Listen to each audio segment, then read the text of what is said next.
नमस्कार, मी Mayuresh कडव. World news बुलेटिनमध्ये आपलं स्वागत. या बुलेटिनमध्ये आपण या आठवड्याभरातील जगभरातील महत्त्वाच्या घडामोडी जाणून घेणार आहोत.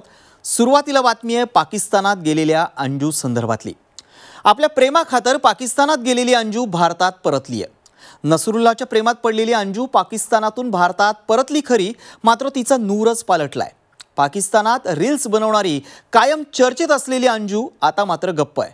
ती का गप्प आहे हाच सवाल सगळ्यांना पडलाय.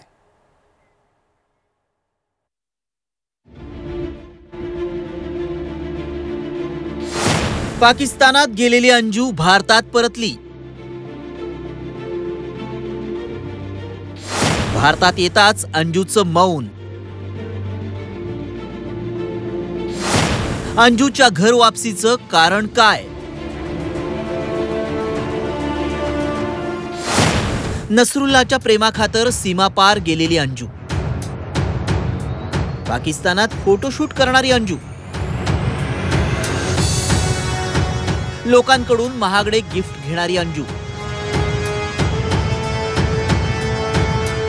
ही तीच अंजू आहे जिनं पाकिस्तानच्या नसरुल्लाशी निकाह केल्यानंतर फातिमा बनणं पसंत केलं.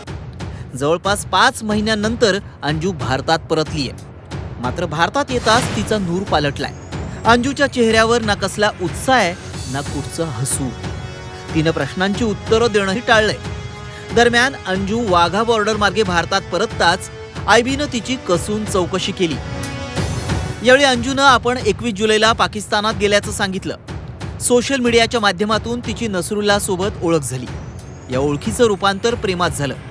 पुढे नसरुल्ला सोबत निकाह केल्यानंतर तिनं धर्म परिवर्तन केलं. मात्र पाकिस्तानच्या सैन्यासोबत तसंच तिथल्या गुप्तचर यंत्रणांसोबत आपला काहीही संबंध नाही असं अंजूनं चौकशी दरम्यान स्पष्ट केलंय. चौकशीनंतर अंजूला माध्यमांनी अमृतसर एअरपोर्टवर गाठलं. मात्र तिथेही तिनं सविस्तर उत्तर देणं टाळलं. आपण खुश आहोत एवढंच सांगून तिनं माध्यमांसमोर वेळ मारून नेली. पत्रकारांनी अंजूवर प्रश्नांचा भडीमार केला. मात्र अंजूचं उत्तर एकच, नसरुल्ला सोबत लग्न केल्यानंतर आपण खुश आहोत. यावरच तिनं माध्यमांची बोळवण केली. त्यामुळं अंजूला नेमकं झालंय तरी काय असा सवाल उपस्थित होतोय. पाकिस्तानात कायम हसत खेळत राहणारी अंजू नेमकं काय लपवतीये? तिच्या चेहऱ्यावरचं हसू कुणी हिरावून घेतलंय? ती भारतात का परतलीये? असे अनेक सवाल या निमित्तानं उपस्थित होत आहेत. ब्युरो रिपोर्ट, झी24 तास. आणि आता बातमी आहे जपानमधून. जपानमधील पॅसिफिक महासागरात पाण्याखालील ज्वालामुखीचा स्फोट झालाय. हा स्फोट इतका जोरदार होता की त्यामुळे समुद्राबाहेर 200 मीटर लांब बेट तयार झालं. ही धक्कादायक घटना जपानच्या इविजुमो किनाऱ्यावर घडली आहे. आता हे बेट जे आहे ते जगातील सर्वात नवीन आणि तरुण बेट बनलंय. या ज्वालामुखीच्या उद्रेकाचा व्हिडिओ व्हायरल होतोय. आपण या दृश्यांच्या माध्यमातून पाहू शकतो. जपानच्या पॅसिफिक महासागरात पाण्याखाली जो ज्वालामुखी होता त्या ज्वालामुखीचा स्फोट झालाय. आणि हा स्फोट इतका जबरदस्त होता की त्यामुळे समुद्राबाहेर 200 मीटर जे आहेत त्या उंचीच्या लाटा उसळलेल्या आहेत.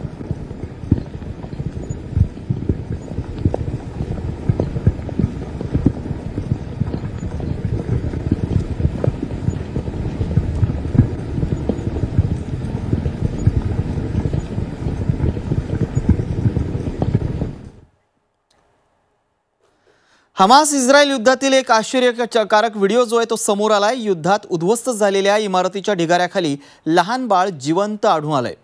1-2 नव्हे तर तब्बल 37 दिवसांनंतर हे बाळ जिवंत आढळून आलंय. 37 दिवसांपूर्वी इस्रायलनं गाझा पट्टीवर जोरदार बॉम्ब वर्षाव केला होता. या हल्ल्यात अनेक इमारती जमीनदोस्त झाल्या होत्या. त्यातील एका इमारतीमध्ये हे लहान बाळ अडकलं होतं. रेस्क्यू ऑपरेशन वेळी हेच लहान बाळ जिवंत आढळून आलंय. या बाळाचा व्हिडिओ सध्या व्हायरल होत असून अनेक जण आश्चर्य व्यक्त करतायत. अल्लाहू अकबर, अल्लाहू अकबर, या अल्लाह, या अल्लाह, या अल्लाह. ChatGPTची वर्षभरापूर्वी निर्मिती करणाऱ्या OpenAI या कंपनीनं CEO सॅम ऑल्टमन यांना त्या पदावरून दूर केलंय. ऑल्टमन यांना हटवल्यानंतर या कंपनीच्या मुख्य तंत्रज्ञान अधिकारी मीरा मुराती यांची CEO पदी नियुक्ती करण्यात आली आहे. कोण आहेत या मीरा मुराती पाहूयात.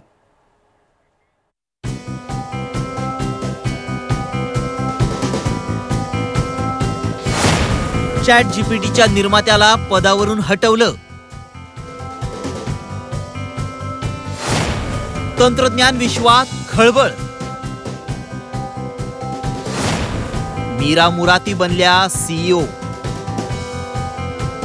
चॅट जीपीटी हे AI टूल आल्यापासून आर्टिफिशियल इंटेलिजन्स बाबत सगळीकडे चर्चा सुरू झाली होती. हे टूल बनवणाऱ्या कंपनीचे CEO आणि को फाउंडर सॅम अल्टमन यांनाही जगभरात ओळख मिळाली होती.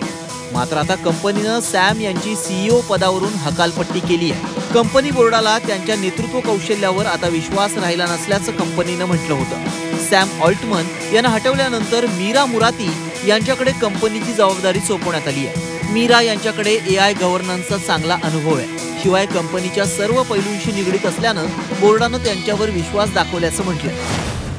1988 मध्ये अल्बानिया इथं जन्मलेल्या मीराचे आईवडील भारतीय वंशाचे असल्याचा दावा अनेक माध्यमांनी केलाय. त्यांनी कॅनडामधून मेकॅनिकल इंजिनिअरिंगचं शिक्षण पूर्ण केलं. शिक्षण पूर्ण झाल्यावर टेस्लात काम करताना त्यांनी मॉडेल एक्स टेस्ला कार तयार करण्यात महत्त्वाची भूमिका बजावली. 2018 मध्ये त्या चॅट जीपीटीची मूळ कंपनी ओपन AI मध्ये रुजू झाल्या. विशेष म्हणजे मीरा यांची ज्या सॅम ऑल्टमन यांच्या जागी नियुक्ती करण्यात आली ते सॅम ऑल्टमन गेल्या वर्षी AI आधारित चॅटबॉट चॅट जीपीटी जगासमोर येताच प्रकाश झोतात आले होते. या आर्टिफिशियल इंटेलिजन्स चॅटबॉटमध्ये माणसांप्रमाणे कविता तसंच कथा लिहिण्याची क्षमता असते. चॅट जीपीटी या अवघड प्रश्नांचीही सहज उत्तरं देतं. हे खूप युजर फ्रेंडली असून वापरण्यास अतिशय सोपं आहे. आता सॅम ऑल्टमन यांच्या जागी मीरा यांची नियुक्ती झाल्यानंतर चॅट जीपीटी आणखी कोणते नवे प्रयोग करणार याकडे सगळ्यांचं लक्ष असेल. ब्युरो रिपोर्ट झी 24 तास. मध्य अमेरिकेतल्या निकारागुआच्या शेनिस पॅलासियोसनं 2023चा मिस युनिव्हर्स अर्थात विश्व सुंदरीचा किताब पटकावलाय. मिस युनिव्हर्स स्पर्धेचं यंदाचं हे 72वं पर्व होतं. साल्वाडोरमध्ये ही स्पर्धा आयोजित करण्यात आली होती.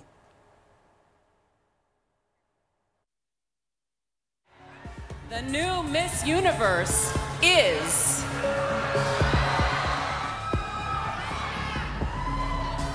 Nicaragua! Congratulations, Nicaragua! Oh my gosh! Listen to the room for Nicaragua!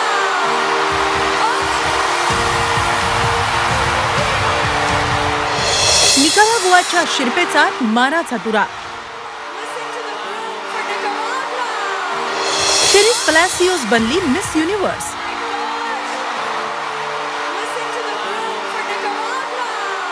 तेवीस वर्षांच्या शेनिसनं रचला इतिहास.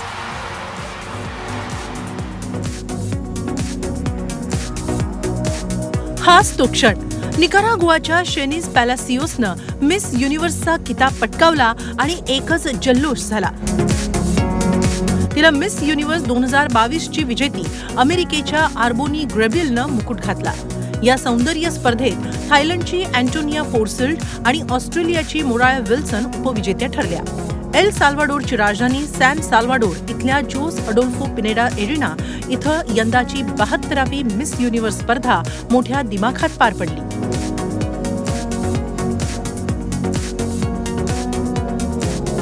या स्पर्धेत 84 देशातील स्पर्धकांनी सहभाग घेतला होता. तर उपांत्य फेरीत 20 स्पर्धकांची निवड करण्यात आली होती. त्यात बाजी मारली ती निकारागुआच्या शेनिस पॅलासियोसनं. 23 वर्षीय शेनिस पॅलासियोसचा जन्म 30 मे 2000 मध्ये झाला. विविध सौंदर्य स्पर्धांमध्ये सहभागी होण्याची तिची लहानपणापासूनच इच्छा होती. शेनिस पॅलासियोसनं सेंट्रल अमेरिकन युनिव्हर्सिटी ऑफ मॅनाग्वा इथून मास कम्युनिकेशन्समध्ये पदवी मिळवली आहे. शेनिस पॅलासियोसनं आतापर्यंत 4 वेळा विविध सौंदर्य स्पर्धांमध्ये सहभाग घेतलाय. 2016 मध्ये तिनं मिस टीन निकारागुआ स्पर्धा जिंकली. त्यानंतर 2021 मध्ये मिस वर्ल्ड स्पर्धाही जिंकली होती. आता मिस युनिव्हर्सचा किताब पटकावणारी निकारागुआतली ती पहिली महिला ठरली आहे. प्रश्नोत्तराच्या फेरीत तिनं अतिशय सुंदर उत्तरं दिली. यावेळी तिला कोणत्या एका महिलेचं आयुष्य 1 वर्ष जगायला आवडेल असा प्रश्न विचारण्यात आला होता. यावर तिनं महिला हक्क कार्यकर्त्या आणि स्त्रीवादाची जननी म्हणून ओळखल्या जाणाऱ्या मेरी वोल्स्टोनक्राफ्टचं आयुष्य 1 वर्ष जगायला आवडेल असं उत्तर दिलं होतं. शेनिसच्या याच उत्तरानं परीक्षकांचं मन जिंकलं. ब्युरो रिपोर्ट झी 24 तास. लोकसंख्या वाढ ही भारतासाठी डोकेदुखी ठरली आहे. तर युरोपियन देशांमध्ये अगदी उलटं चित्र पाहायला मिळतंय. घटत्या लोकसंख्येमुळे राज्यकर्त्यांची चिंता वाढली आहे. इटलीत तर इतकी भयानक स्थिती आहे की तिथं 3 महिन्यात एकाही मुलाचा जन्म झालेला नाही.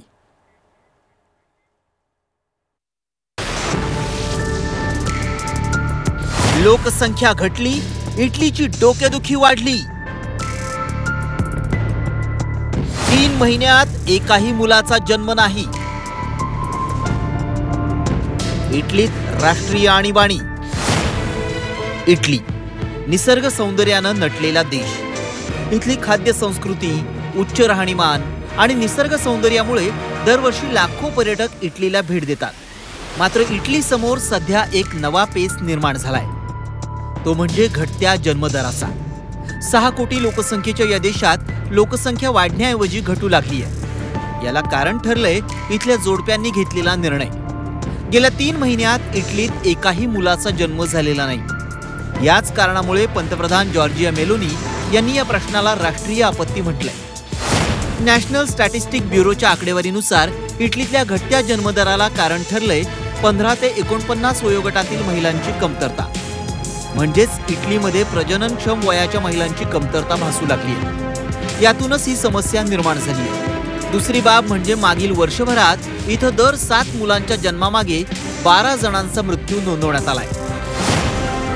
गेल्या वर्षी जॉर्जिया मेलोनी यांनी आपल्या निवडणूक प्रचारात घटत्या जन्मदराचा मुद्दा उचलून धरला होता. त्यावर उपाययोजना करण्याचं आश्वासन देखील दिलं होतं. मात्र इटलीत कोणतीही सुधारणा दिसून येत नाही. हे चक्र इटलीत असंच सुरू राहिलं तर तिथली लोकसंख्या झपाट्यानं कमी होईल. इटलीसाठी ही निश्चितच धोक्याची घंटा म्हणावी लागेल. ब्युरो रिपोर्ट, झी 24 तास. भारताला घेरण्यासाठी चीननं पाकिस्तान समोर मैत्रीचा हात देत सुरू केलेल्या चायना पाकिस्तान इकॉनॉमिक कॉरिडॉर प्रकल्पाचा विस्तार थांबवलाय. चीनच्या बेल्ट रोड या सर्वात महत्त्वाकांक्षी योजनेअंतर्गत हा कॉरिडॉर बांधला जात होता. इतकंच नाही तर चीननं पाकिस्तानातील इतर प्रकल्पांमध्येही गुंतवणूक करण्यास नकार दिलाय.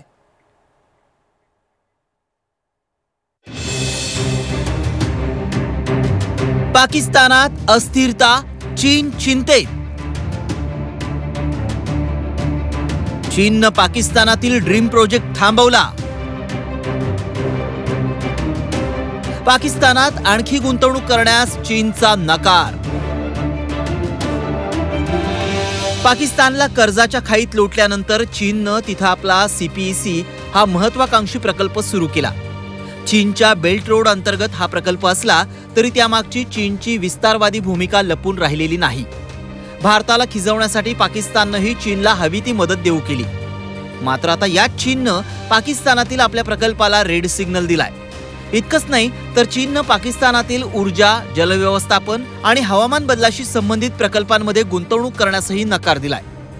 गिलगिट बाल्टिस्तान, खैबर पख्तूनख्वा आणि POK सह किनारपट्टी भागात पर्यटनाला चालना देण्यासाठी गुंतवणूक करण्यापासून चीननं माघार घेतली आहे. यामागे कारण ठरली आहे पाकिस्तानची डबघाईला आलेली आर्थिक स्थिती आणि राजकीय अस्थिरता.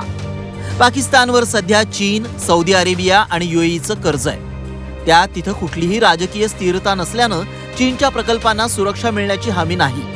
त्यामुळेच आता चीनचा पाकिस्तानवरील विश्वास कमी होऊ लागलाय. चीनसाठी CPEC प्रकल्प खूप महत्त्वाचा आहे. चीन पाकिस्तान इकॉनॉमिक कॉरिडॉर ही चीनचे राष्ट्राध्यक्ष शी जिनपिंग यांची महत्त्वाकांक्षी योजना आहे. त्याची सुरुवात 2013 मध्ये झाली.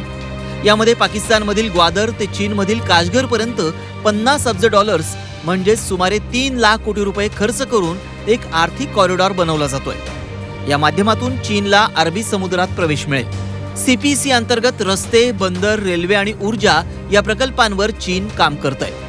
या कॉरिडॉरचा बहुतांश भाग बलुचिस्तानातून जातो. मात्र तिथं सुरक्षा आणि राजकीय अस्थिरता ही समस्या कायम आहे. पाकिस्तानातील बलूच लिबरेशन आर्मीपासून चीनला धोका आहे. त्याचबरोबर अल कायदा आणि ISISनं चीनच्या कॉरिडॉर प्रकल्पालाही लक्ष्य केलंय. पाकिस्तानातील राजकीय पक्ष आणि लष्कर यांच्यातल्या संघर्षामुळेही हा प्रकल्प अडचणीत आलाय. त्यामुळे चीननं सावध पवित्रा घेत प्रकल्पातून तुर्तास तरी माघार घेतली आहे. खरं तर विस्तारवादी धोरणातून भारताला शह देणं हा चीनचा उद्देश होता. मात्र कंगाल पाकिस्ताननं आता चीनला सपशेल तोंडघशी पाडलंय असंच म्हणता येईल.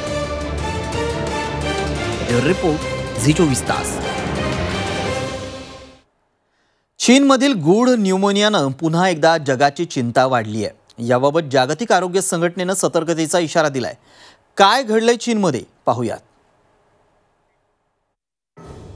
कोरोनाच्या विळख्यातून बाहेर पडलेल्या चीनमध्ये पुन्हा महामारीचं संकट घोंगावतंय. चीनमधील शाळांमध्ये वेगानं हा आजार पसरतोय. शाळेतील विद्यार्थ्यांना याचा सर्वाधिक फटका बसलाय. हा एक प्रकारचा गूढ निमोनिया आहे. मुलांना रुग्णालयात भरती करावं लागतंय. त्यामुळे आरोग्य यंत्रणांची चिंता वाढली आहे. शाळेतील मुलांना झपाट्यानं या निमोनियाची लागण झाली आहे. मोठ्या प्रमाणात मुलांना रुग्णालयात दाखल करावं लागत असल्यानं चीनमधील आरोग्य यंत्रणा पुन्हा कोलमडू लागली आहे. दरम्यान यावर उपाय म्हणून चीनमधील अनेक शाळाही बंद करण्यात आल्या आहेत. लोकांना सतर्क राहण्याचं आवाहन करण्यात येत आहे. चीनमधल्या या परिस्थितीवर जागतिक आरोग्य संघटनाही लक्ष ठेवून आहे. मुलांमध्ये पसरलेल्या आजाराबद्दल अधिक माहिती देण्याच्या सूचना जागतिक आरोग्य संघटनेकडून चीनला देण्यात आल्या आहेत. या आजाराची काय लक्षणं आहेत बघूया. मुलांच्या फुफ्फुसात सूज येणं, फुफ्फुसात वेदना, श्वास घेण्यास त्रास, तीव्र ताप येणं.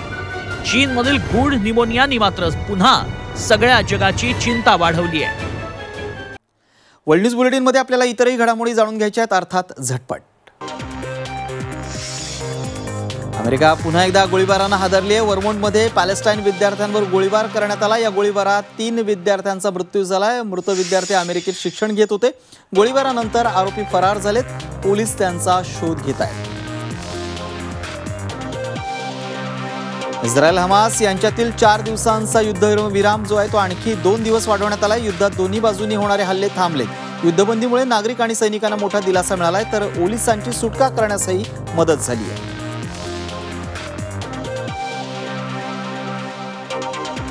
इस्रायल हमास यांच्यातील युद्धविरामाच्या 2 दिवसांनंतर दोन्ही बाजूंना पोलिसांची सुटका करण्यात आली. इस्रायलनं 39 पॅलेस्टाईन नागरिकांची सुटका केली आहे, तर हमासनं आतापर्यंत 17 जणांची सुटका केली आहे. यात 4 परदेशी नागरिकांचा समावेश आहे.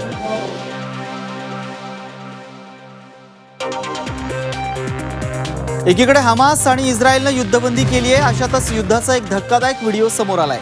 युद्धावेळी वेस्ट बँकमध्ये मुलांवर गोळीबार केल्याचा प्रकार समोर आलाय. एका मुलाला गोळी लागल्यानंतर दुसरा मुलगा त्याला वाचवण्यासाठी प्रयत्न करताना दिसतोय, तर दुसऱ्या व्हिडिओमध्ये जीव वाचून पळणाऱ्या मुलाला गोळी लागते. हा सगळा थरार सीसीटीव्हीत चित्रित झालाय. इस्रायलनं केलेल्या गोळीबारात 2 मुलांचा मृत्यू झाल्याचा दावा पॅलेस्टाईननं केलाय.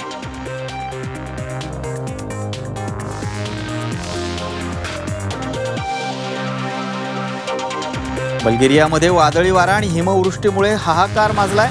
रस्त्यावर बर्फाचा खच पडलाय. अनेक रस्ते बंद झालेत. वाहतूक थांबली आहे. वीज पुरवठा खंडित झालाय. हवामान विभागानं अलर्ट जारी केलाय. वादळी वाऱ्यामुळे राजधानी सोफियाच्या रस्त्यांवर झाडं उन्मळून पडली आहेत. प्रशासनानं नागरिकांना सतर्क राहण्याच्या सूचना जारी केल्या आहेत.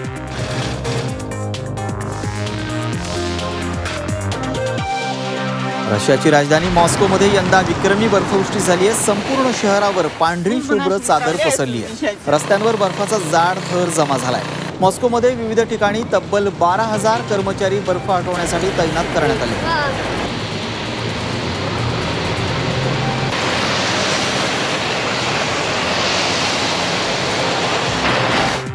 केनियामध्ये पूर आणि पावसामुळे प्रचंड विध्वंस झालाय. पुरामुळे ताना नदीकाठचे लोक बेघर झाले. किमान 70 जणांचा मृत्यू झालाय. रस्ते पूल वाहून गेल्यामुळे नागरिकांना मोठ्या अडचणींना तोंड द्यावं लागतंय. सर्वत्र पाणी साचल्यानं मदत कार्यात अडथळे निर्माण होत आहेत.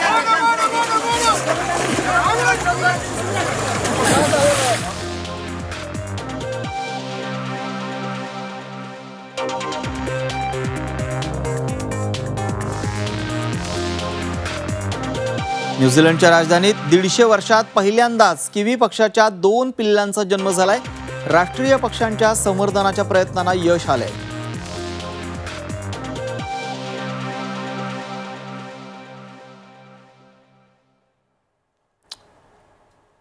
वर्ल्ड न्यूज बुलेटिनमध्ये वेळ झाली. इथंच थांबण्याची. ताज्या बातम्यांसाठी तुम्ही पाहत राहा झी24 तास.